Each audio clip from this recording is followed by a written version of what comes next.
এখন ঘরে বসে চাইলে এরকম একটি ঝরঝরে পারফেক্ট খিচুড়ি খুব সহজে বানিয়ে নিতে পারেন। চলুন তাহলে এই খিচুড়ির রেসিপিটি শুরু করি।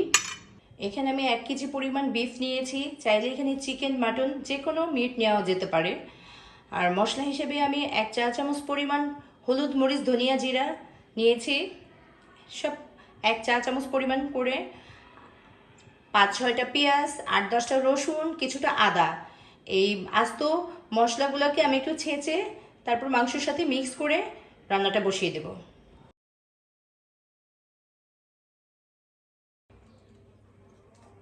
হাফ কাপ পরিমাণ তেল দিয়েছি আর গরম মশলা।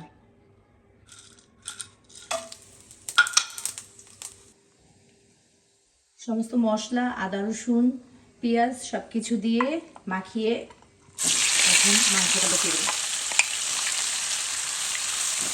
এটা 40 মিনিট রান্না করতে দেব।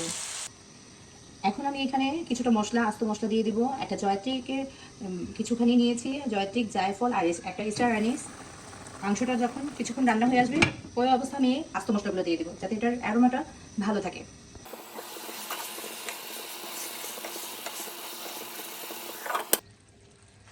মাংসটা যখন হয়ে আসবে এই অবস্থায় তেল ভেসে উঠলে তখন আমি এখানে চাল আর ডালের মিশ্রণটা দিয়ে দেবো। এখানে আমি 1 কাপ চাল নিয়েছি, চিনি গুঁড়ো পোলাও চাল যেটা। আর এখানে মুগ ডাল, মসুরির ডাল মিক্স দুইটা 1 কাপ পরিমাণ নিয়েছি, ভাজা মুগ ডাল নিয়েছি। চাল আর ডাল একসাথে মিক্স করে ধুয়ে আমি 20 মিনিট এটাকে রেখে দিয়েছি।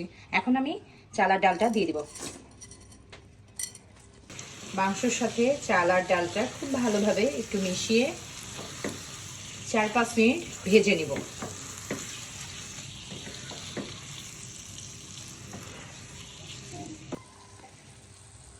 এখন আমি এখানে ফুটন্ত গরম পানি দিয়ে দিচ্ছি। 2 কাপ চাল ডালের জন্য 4 কাপ পরিমাণ পানি দিয়ে দেব, তাহলে ঝরঝরে একটা সুন্দর খিচুড়ি হবে। এখানে আমি একটা মিডিয়াম সাইজের আলু নিয়েছি, সেটাকে এরকম কিউব সাইজ করে কেটে নিয়েছি ছোট ছোট করে। এটাকে আমি অ্যাড করে দেবো এর মধ্যে। সব কিছু একটু ভালোভাবে মিশিয়ে এখন আমি এটাকে ঢেকে 20 মিনিট রান্না করব মিডিয়াম টু লো হিটে। খিচুড়িটা প্রায় হয়ে গেছে। এখন আমি এখানে 2 টেবিল চামচ ঘি দিয়ে দেব।